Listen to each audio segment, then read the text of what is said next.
इश्क, एक भयानक प्रेम कहानी। वह रात काली, स्याह और डरावनी थी।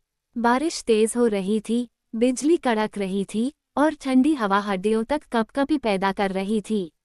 सुमित अपनी कार चला रहा था जब अचानक सामने से एक लड़की दौड़ती हुई आई। उसने झटके से ब्रेक लगाया। लड़की पतली, लंबी और बेहद खूबसूरत थी, लेकिन उसके कपड़े फटे हुए थे और चेहरा डरा हुआ लग रहा था। सुमित ने गाड़ी से उतरकर पूछा, क्या हुआ? तुम इतनी भीगी हुई और डरी हुई क्यों हो? लड़की ने कांपते हुए कहा, मुझे बचा लो, कोई मेरा पीछा कर रहा है। सुमित उसे गाड़ी में बैठाकर आगे बढ़ गया। रास्ते में उसने लड़की से पूछा, तुम्हारा नाम क्या है? लड़की ने धीमी आवाज में कहा, मेरा नाम नेहा है। नेहा की आंखों में अजीब सा आकर्षण था। उसके होठों पर एक रहस्यमयी मुस्कान थी। सुमित खुद को उसकी ओर खींचता हुआ महसूस कर रहा था।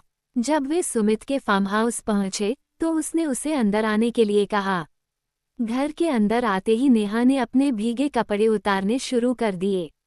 उसके गोरे, चमकते बदन पर पानी की बूंदें मोती की तरह लग रही थीं।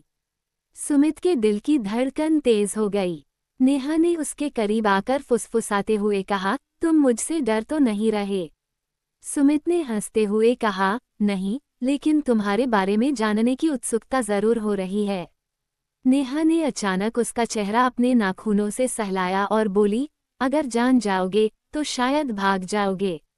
रात के 2 बजे, जब सुमित नींद में था, उसे महसूस हुआ कि कोई उसकी छाती पर बैठा हुआ है।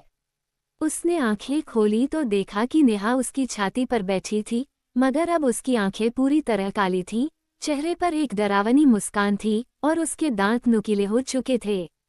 सुमित घबराकर हिलने की कोशिश करने लगा, लेकिन जैसे किसी ने उसे जकड़ लिया हो। नेहा ने धीरे से कहा, मैं कोई आम लड़की नहीं हूँ सुमित। मैं एक चुड़ैल हूँ, और जो मुझसे प्यार करता है वो मुझसे कभी दूर नहीं जा सकता। सुमित को महसूस हुआ कि नेहा के नाखून लंबे और नुकीले हो गए थे।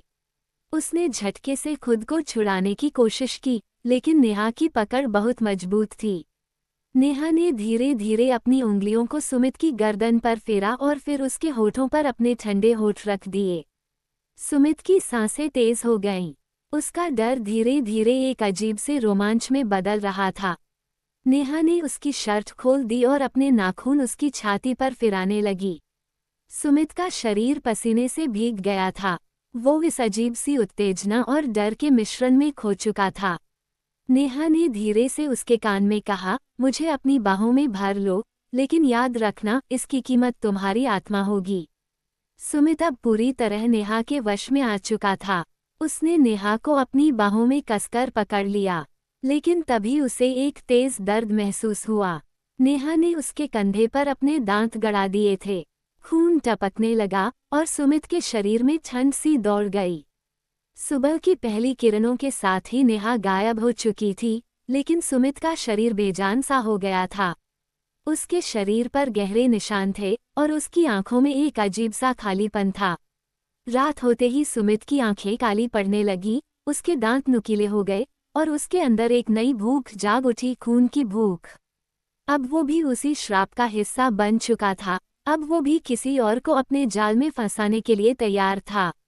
अंत या शायद एक नई शुरुआत। आगे क्या हुआ जानने के लिए कहानी का अगला भाग जरूर देखें। कहानी अच्छी लगी हो वीडियो को लाइक और चैनल सब्सक्राइब करें जरूर कर ले। मिलते कहानी का नेक्स्ट पार्ट लेकर।